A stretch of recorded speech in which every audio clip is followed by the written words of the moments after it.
இன்னைக்கு மத்தியானம் நம்ம சென்னையில் என்ன யாரு கைது பண்ணுவாங்க, யாரும் கைது பண்ண முடியாது அப்படின்னு கார்ல உட்காந்து பேசிக்கிட்டு இருந்த நாம் தமிழர் கட்சியின் தலைவராக இருக்கிற சீமான் அவர்களை அடுத்த சில நிமிடங்கள்லேயே காவல்துறையினர்கள் அவரை கைது பண்ணி மிகப்பெரிய பரபரப்பு அதிர்ச்சியை தற்போது ஏற்படுத்தியிருக்காங்க.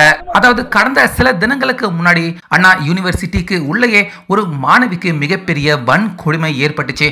அதை எதிர்த்து நம்ம இந்திய அளவில் முக்கியமாக தமிழக அளவில் அங்கங்க மாணவர்கள், முக்கியமாக அரசியல் கட்சி தலைவர்கள் இப்படி எல்லாருமே போராட்டத்தையும் அதே போல் இந்த சம்பவத்துக்கு அரசுக்கு எதிராக கண்டனங்களையும் சொல்லிக்கிட்டு இருக்காங்க. ஸோ அதை தொடர்ந்து இன்னைக்கு சென்னையில் முக்கிய சாலை ஒன்றில் அறவழி போராட்டம் அப்படின்னு அமைதியான ஒரு போராட்டத்தை சீமான் அவர்கள் ஏற்படுத்தியிருந்தாரு. ஆனால் அந்த போராட்டத்தை நடத்தக்கூடாது அப்படின்னு காவல்துறையினர்கள் அவங்க அனுமதி மறுத்திருக்காங்க.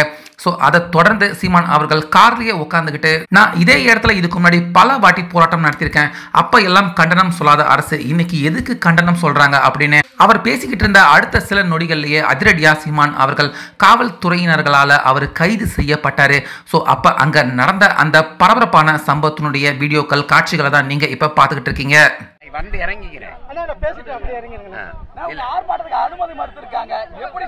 இல்ல இல்ல ஒரு அமைதியா இருங்க, கொஞ்சம் அமைதியா இருங்க. இல்ல இல்ல அனுமதி மறுக்க காரணம் என்ன? ஒன்னும் இங்க வந்து அதிக கூட்டம் வரும்,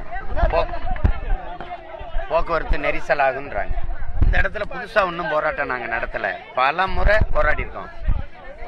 என்ன இதுக்கு முன்னாடி இது வரைக்கும் நடந்த நெரிசல் என்ன, அதனால வந்த போக்குவரத்து இடையூறு என்ன?